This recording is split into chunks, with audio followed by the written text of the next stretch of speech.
Donc, aujourd'hui, je vais avoir pour vous les 10 commandements pour améliorer ou pour optimiser le cash flow de ton immeuble. Puis, vous allez voir, à tous les quelques jours, là, dans les prochaines semaines, je vais sortir un nouvel article. J'ai à peu près une quinzaine d'idées sur cette série-là, donc des 10 commandements. Ça avait été super apprécié il y a quelques années, puis je décide d'en faire d'autres.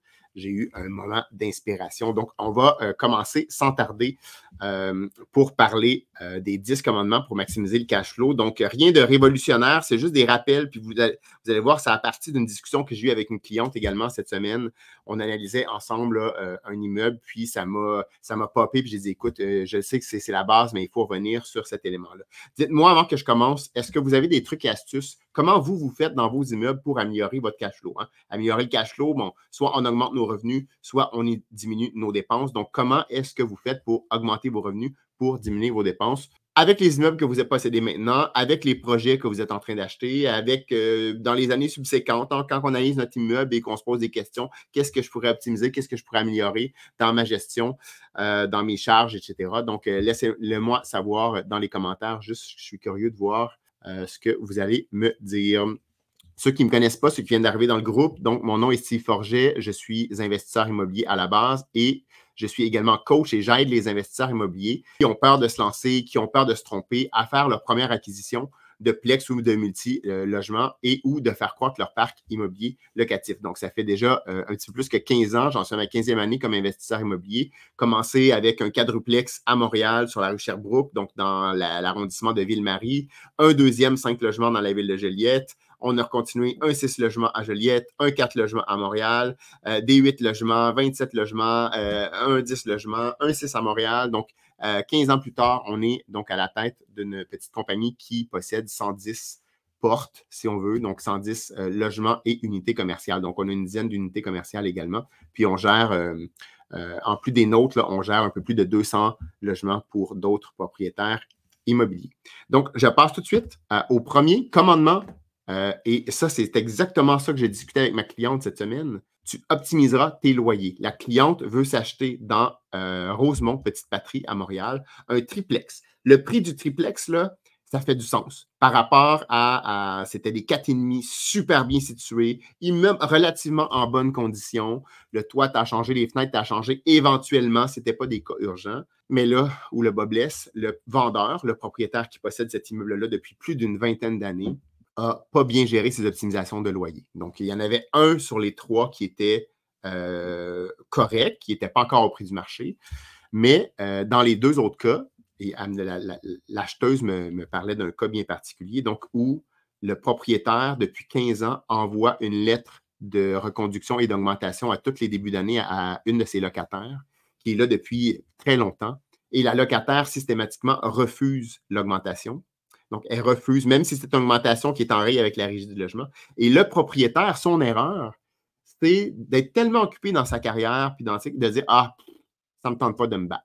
Donc, le propriétaire ne demandait pas de fixer le prix. Donc, ne demandait pas au tribunal administratif du logement de fixer le prix. Donc, ça faisait 15 ans que la locataire, elle n'a pas été augmentée. Okay, donc, elle paie, j'arrondis là, à 5 $ près, mettons, elle paie 750 $ par mois pour son 4,5. Mais dans le marché, là, présentement, c'est entre 1 400 et 1 800 que ça vaut. Donc, même si la locataire n'était pas partie, donc elle n'est pas partie, mais même en l'augmentant de 3-4 % par année depuis les 15 dernières années, puis même c'était plus bas que ça, les taux d'augmentation, mais elle se fait certainement autour de 1000 présentement. Mais c'est 250 $ par mois. La dame qu'on est en train d'acheter, elle voulait acheter l'immeuble, à cause des revenus très bas, écoute, elle occupait un des logements, elle occupait un des 4,5. En mettant 20 % de mise de fonds, ça lui coûtait 3 000 $ par mois habiter dans son logement. Présentement, elle payait même pas 1 000 comme locataire. Ça faisait pas de sens. Okay, donc, en tant que vendeur ou en tant que futur vendeur d'un immeuble, s'il vous plaît, optimisez vos loyers. Ça n'a pas de bon sens. Donc, on pense qu'on achète la paix en n'augmentant pas nos loyers, mais la personne elle sera incapable de vendre. Écoute, il fallait mettre pratiquement 400 000 $ de mise de fonds pour acheter cet immeuble-là. Okay, donc, ça ne faisait pas de bon sens. Donc, il faut vraiment optimiser vos loyers. Il y a plein d'outils qui existent.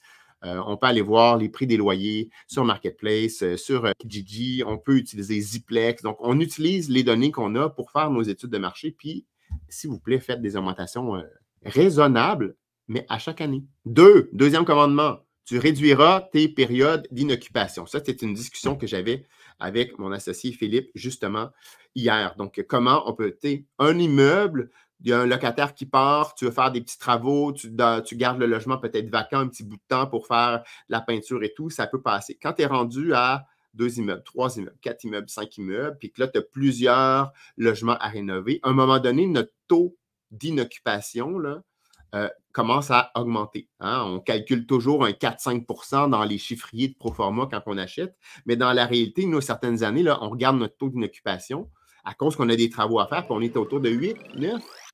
Ben ça coûte cher, c'est du cash flow qu'on n'a pas. Donc, il va falloir accélérer les travaux le plus possible. Donc, essayer de tout planifier ça avant que les locataires quittent pour qu'on commence à rénover le plus rapidement possible dès que le locataire a quitté pour être capable de relouer le plus rapidement possible. Essayer, quand on fait des travaux, de relouer même avant d'avoir fait les travaux. Donc, pas attendre que toute la peinture, que tout le ménage soit prêt pour le mettre en location. À la limite, comme on a fait cette semaine, nous, on avait un immeuble qui va être alloué à partir du mois de décembre. Le mois de décembre et le client pour lequel on fait la location n'a pas de 3D. Là. Il ne nous a pas présenté d'images qu'on peut utiliser pour les sites web, mais dans tous ces autres immeubles, il y a tout le temps les mêmes cuisines, tout le temps les mêmes matériaux, tout le temps les mêmes planchers de revêtement. Bien, on prend les photos de d'autres immeubles pour être capable de mousser déjà la location, donc pour que tout de suite, quand l'immeuble va être prêt à être occupé, qu'on soit capable de générer des revenus pour le client. Donc, il y a toutes sortes d'astuces qu'on peut faire pour diminuer donc, notre taux d'inoccupation. Diminuer les coûts d'exploitation. Bien là, les coûts d'exploitation, les taxes municipales qu'on pourrait contester, surtout les assurances, qu'il faut vraiment faire attention. J'en vois plein de cas. Moi, des fois, on peut faire diminuer de plusieurs milliers de dollars. J'ai déjà fait diminuer de 50% une facture d'assurance, mais tu diminues de 7 000 $ par année une facture d'assurance. Imagine, là, si c'est un multilogement, l'impact que ça va avoir sur la valeur de ta propriété et sur ton financement futur, ça peut être assez extraordinaire. Donc, dépenses d'exploitation, est-ce que tu payes le chauffage? Est-ce que tu payes l'électricité? Est-ce que tu es capable d'optimiser ça en calfeutrant les fenêtres, en mettant des plastiques, en les changeant? Il y a des subventions aussi. Est-ce que tu es capable de mettre des thermopompes? Admettons que c'est toi qui payes l'électricité comme propriétaire. Est-ce que tu es capable de mettre des thermopompes pour diminuer la facture de chauffage, par exemple? Il y a des thermopompes qui vont là, à moins 30, moins 35. Est-ce que tu es capable de baisser ta facture de gaz? Est-ce que tu es capable au lieu d'avoir un conteneur payant toutes les semaines qui vient vider tes poubelles, est-ce que tu es capable de juste mettre des petits bacs que les gens vont mettre au chemin? Donc, il y a plein d'éléments là qu'on peut travailler pour diminuer nos coûts d'exploitation. Donc, 4e point, tu refinanceras intelligemment tes propriétés. Donc, la dépense numéro 1 là, de bien des propriétaires, c'est l'hypothèque. C'est le remboursement en capital et en intérêt. Puis, ça fait mal. Okay, donc là, on est en train de repartir vers le bas un peu avec les taux d'intérêt, mais on est beaucoup plus haut qu'on était quelques années. Je vous donne un exemple super réel. Hier, on était en train de regarder nos états financiers qu'on est en train de faire présentement. En 24 mois dans notre compagnie, dans une de nos compagnies, là, dans laquelle on possède à peu près 50 logements, juste dans cette compagnie-là, on paye 100 000 $ de plus d'intérêt qu'on payait il y a 2 ans. Okay, donc, ce n'est pas nécessairement une dépense de plus de 100 000 qui sort de nos poches là, en sortie parce qu'on paye moins de capital, mais on doit certainement avoir là, un 60 000 de plus, tac, qui sort de nos poches.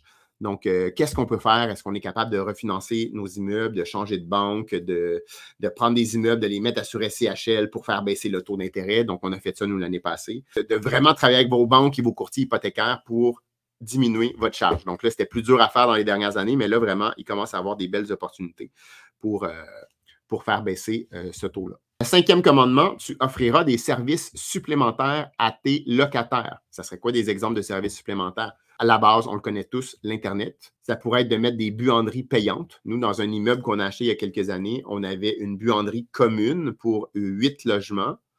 Pour 6 logements, c'est une buanderie laveuse-sécheuse bien normale dans un espèce de placard dans le corridor. Et c'était inclus dans le prix du loyer. Donc, on s'est pris quand même 1 an à l'avance. On a avisé les locataires 1 an à l'avance qu'en juillet de l'année prochaine, donc à peu près 18 mois à l'avance, que ça allait changer et qu'on allait mettre des appareils payants. Donc, maintenant, pour faire un lavage et un séchage, ben, c'est 1,5 $. Mais ça a l'air de rien, mais depuis toutes ces années-là, on est rendu avec des chaudières et des chaudières d'argent. Donc, il y en a, il y avait une personne, entre autres, là, qui exagérait, faisait du lavage à tous les jours avec de l'eau chaude. Ben, elle a substantiellement diminué le nombre de lavages qu'elle va faire. Nous, on génère de l'argent, ça nous coûte moins cher d'électricité, moins cher d'eau chaude. Ça responsabilise aussi les locataires là, à l'utilisation de la machine. Donc, il y a quand même un coût à utiliser ça. Ça peut être un exemple là, de service supplémentaire. Ça pourrait être, est-ce que tu peux avoir des places de stationnement payantes? Hein? Tu en offres une gratuite d'inclus et la deuxième, ben, c'est 20 ou 25 ou 30 $ par mois. Les gens prennent pour acquis que j'ai un logement, j'ai un stationnement, mais il y a un coût à avoir un stationnement, donc il faut le faire déneiger, il faut l'entretenir, puis ça, ben, c'est plusieurs centaines de dollars par année.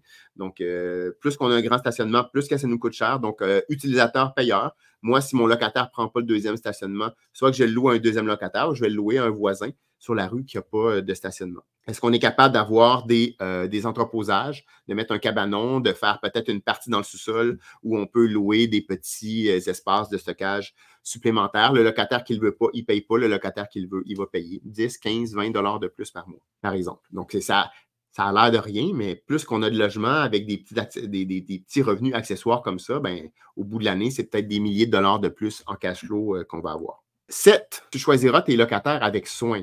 Un locataire qui va endommager votre logement, quand il va partir, on va avoir des travaux supplémentaires à faire. Le logement va être vacant pendant plus longtemps. Ça vient gruger dans notre cash flow. Un locataire qui ne prendra pas soin pendant son occupation, qui cause des dégâts d'eau parce qu'il a tout endommagé son caulking de bain ou qui ne fait pas attention. Donc, ça peut nous causer des dégâts. Puis là, c'est de l'argent qui sort de nos poches à tous les mois. Je parlais à une dame ce matin qui avait un triplex à Trois-Rivières. Et elle venait de payer 2000 $ de plombier et le cash flow de l'immeuble, évidemment, n'est pas comme ça. Donc, elle dit « Hey, ça fait mal payer 2000 $ d'un coup comme ça. » Donc, on essaie d'y aller. Vous allez voir, c'est un point qui s'en vient aussi. Là. Donc, en travaillant avec nos locataires, donc essayer de prendre des bons candidats et également les sensibiliser, avoir des bons règlements d'immeubles et leur faire des rappels dans certains cas sur bien fermer les fenêtres, comment entretenir le logement. On a beaucoup de travailleurs étrangers maintenant qui viennent travailler au Québec. Et leur structure de bâtiment, elle n'est pas nécessairement faite là-bas comme ici. C'est en béton, les planchers sont en béton, les murs sont en béton. Donc, un locataire qui arrive ici et qui arrive d'un pays en Asie, aux Philippines, ou qui arrive d'un pays en Afrique où tous les bâtiments sont en béton et qui va laver ses planchers en lançant une chaudière d'eau par terre sur votre plancher de bois, ça ne marche pas, là. Mais eux, ils n'ont pas nécessairement ce réflexe-là. Donc, on a une part de responsabilité aussi, et les choisir et bien les introduire à la réalité de notre immeuble aujourd'hui, comment bien l'entretenir. 7, tu anticiperas les réparations et l'entretien. Ne pas attendre qu'il y ait un dégât majeur. Si vous savez que la toiture commence à être pas mal vieille, ben attendez pas que ça soit fini puis qu'elle coule. Si vous pensez que le clapet anti-rotor est brisé, faites-le changer avant qu'il soit trop tard. On voit encore des grosses toilettes là, des années 70, 80 parfois avec des immenses réservoirs. Et il y en a qui sont reconnus pour fondre dans certains cas. Bien, on va peut-être les changer avant qu'il soit trop tard au lieu de juste tout le temps vouloir réparer notre petite bol de toilette. Une année, ça coûte tellement pas cher un bol de toilette. On le fait faire par le plombier, tac, puis on est correct pendant 10-15 ans. Les contours de bain, combien de fois, nous, on a eu des dégâts d'eau parce que les caulkings de bain coulaient, puis ça s'en allait, ça coulait en tour, puis là, bon, c'est des réparations et dans le logement en dessous. Donc, il faut faire de la prévention. Je suis pas mal convaincu que le coût de prévention est beaucoup plus faible que d'attendre que le dégât arrive. C'est facile à dire, mais quand on est dans le feu de l'action, on a tellement d'éléments, quand on a plusieurs dizaines de portes, là, qu'on finit par juste patcher les patchs puis faire des calls d'urgence. Donc, il faut essayer de prendre le dessus. Puis nous, on travaille sur ça depuis des années, essayer de reprendre le dessus puis faire de la prévention. Parce qu'on sait qu'on va sauver de l'argent dans le futur. 8, tu surveilleras régulièrement ta structure de financement. Et là, j'ai un exemple à vous donner. Donc, est-ce que votre financement bancaire, c'est le plus approprié pour le type d'immeuble que vous avez? Est-ce que vous êtes capable de changer d'institution? Est-ce que vous êtes capable d'aller chercher un prêt assuré CHL sur 30 ans, 35 ans, 40 ans, 50 ans dans certains cas? Et ça va avoir un impact majeur sur votre cash flow, là. C'est la raison pourquoi énormément de personnes depuis 3 ans vont financer sur 40 ans, 45 ans, 50 ans. C'était pour avoir des cash flows positifs. Un autre exemple que je pourrais vous donner, c'est ceux qui possèdent des immeubles semi-commerciaux ou des immeubles commerciaux. Avec admettons, nous, on a 100 logements résidentiels, puis on a 10 unités commerciales. Notre taux d'intérêt sur nos bâtisses commerciales est substantiellement plus haut que les taux d'intérêt qu'on va avoir sur nos immeubles résidentiels. Donc, une des stratégies qu'on veut mettre en place dans les prochaines années, ça va être de ne plus refinancer nos immeubles commerciaux, de laisser baisser la dette avec des hauts taux d'intérêt, et plutôt, on va aller chercher de la dette supplémentaire dans nos immeubles résidentiels où le taux d'intérêt est beaucoup plus bas. Donc, ça va. Et de un, il y a une question de risque aussi là-dedans. La journée où un local commercial devient vacant, c'est plus dur à louer, puis tu as un taux d'intérêt on en a eu jusqu'à 9 dans du semi-commercial, commercial. Il faut changer peut-être notre structure de financement de notre entreprise immobilière de ce côté-là. 9, l'avant-dernier commandement. Tu diversifieras tes investissements immobiliers. C'est un peu en lien avec ce que je viens de dire aussi. Par exemple, dans notre cas, on a un mix de résidentiel et un peu de commercial. Faire un commerce demain matin, mon entreprise ou tous mes immeubles, le parc au complet reste en cash flow positif. Si on est tous dans le même petit secteur, puis qu'on est dans un secteur qui dépend d'une usine, par exemple, en particulier, un petit village dans une région, et l'essentiel de l'économie, c'est une mine, par exemple, ou une usine en particulier, il se passe quoi si l'usine ferme? Il se passe quoi? Les locataires vont partir travailler ailleurs, les travailleurs vont partir, on va avoir de la difficulté à louer nos logements. Donc, il faut faire attention dans certaines zones. Il faut regarder aussi ce qui se passe au niveau économique et dire, est-ce que je me concentre tout là avec un risque qui se passe si l'usine ferme? Je fais, mes valeurs vont baisser, les gens vont partir. Peut-être qu'il faut se diversifier géographiquement. Dans certains cas, moi, ce que j'aime aussi parler de diversifier, c'est le type d'immeuble ou le type de logement. Ne pas tout le temps avoir le même type de logement, des 4,5, des 3,5, des 2,5. Donc, avoir un peu toutes sortes d'immeubles, donc des immeubles neufs, des vieux immeubles. Donc, il y a un peu de tout, puis on est capable de desservir différentes clientèles. Ce n'est pas tout le monde qui va être d'accord avec moi. Tout à fait. Il y en a qui préfèrent être concentrés dans un type de logement qui sont super bons, puis c'est tout à fait correct. Donc, mais pensez à voir s'il y a des avantages à vous diversifier de ce côté-là. Et notre dernier commandement, tu suivras de près tes finances et ajusteras ta stratégie. Donc, suivez vos dépenses, suivez vos revenus. Un immeuble, ça va. 2 immeubles, ça va. Et à un moment donné, vous allez voir, là, c'est souvent, quand on a des inondations, nous, entre autres, là je dévie du truc des finances, mais comme le 9 août dernier, on a eu des méga inondations partout au Québec. Puis Philippe, on repassait, là, il était 11 h le soir, puis on passait chacun des immeubles. Philippe me disait, Steve, j'ai peur qu'on en ait oublié un. Il y en a-tu un qu'on n'est pas allé vérifier? Donc, plus on en a, plus on peut perdre des petits bouts de morceaux, des petits bouts de robots. Donc, suivre les revenus, évidemment. Tu sais, des fois, là, ça nous est arrivé dans le passé, là, oups, un locataire est en faire de 3 semaines, on ne s'en est pas rendu compte. Tu sais, sur 110 logements, dans le brouhaha, dans les urgences, puis là, oups, elle n'a pas payé, on ne s'en est pas rendu compte tout de suite. Donc, il y a des moyens de faire ça. Et les dépenses, donc traquer toutes nos dépenses, s'assurer, moi, je perds toutes mes factures tout le temps. Okay, donc maintenant, je prends une facture, je la mets dans le bureau de Philippe. Mais quand c'était moi qui gérais mes propres blocs, je perdais des milliers de dollars de dépenses à chaque année. Et aussi, c'est de regarder l'évolution des dépenses. Donc, par exemple, là, si vous payez l'électricité dans certains logements et que vous payez tout le temps, mettons, 2 700 $ par année en moyenne, il y a des petites augmentations. Puis là, pac, il se passe un moment donné, vous êtes rendu à 3 600. Qu'est-ce qui s'est passé, là? Donc, c'est-tu analysé? C'est-tu des locataires qui laissent les fenêtres ouvertes? Est-ce qu'il y a une machine qui coûte... qu'est-ce qui se passe? Est-ce qu'ils sont en train de faire la crypto-monnaie dans leur logement? Donc, on va questionner comment ça se fait qu'on peut avoir des variations dans certains cas basées sur les années d'avant ou basées sur les mois précédents. Donc, être capable de regarder notre consommation, entre autres, de ce côté-là, parce qu'on peut perdre encore là des centaines de dollars par année. Donc, c'était 10 petits commandements. Ceux qui aimeraient ça, prendre un appel avec moi pour discuter immobilier, discuter de vos projets immobiliers que vous avez présentement, de ce que vous voulez faire pour atteindre une liberté financière dans 5 ans, dans 10 ans, dans 15 ans, dans 20 ans pour vous constituer un fonds de retraite et qui veulent utiliser l'immobilier. Si vous avez déjà des immeubles et que vous voulez développer votre parc immobilier et que vous voulez avoir un coach, donc moi je fais du coaching, j'ai un programme d'accompagnement. Marquez le mot commentaire en dessous. Vous devriez peut-être avoir le lien. Là, je ne suis pas certain si je l'ai mis ou pas. Sinon, je vais le mettre tout de suite après la vidéo. Donc, un lien pour prendre un rendez-vous avec moi. Ça prend entre 45 et 60 minutes. Réservez-vous 60 minutes. Là, souvent, je dépasse mon 45 minutes. Donc, on jase de vos projets actuels, vos difficultés. Qu'est-ce qui vous empêche d'acheter un premier immeuble ou un deuxième ou un troisième ou un quatrième.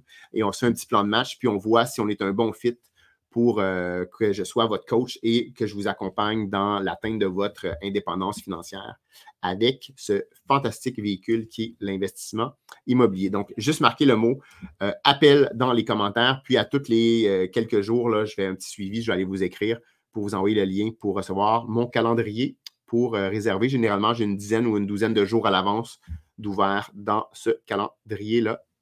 Sur ce, je vous souhaite une très bonne semaine et on se retrouve la semaine prochaine pour un prochain vidéo. Probablement encore sur un 10 commandements, mais sur un autre sujet. Ça va être les 10 commandements d'un propriétaire immobilier responsable. Bonne semaine tout le monde.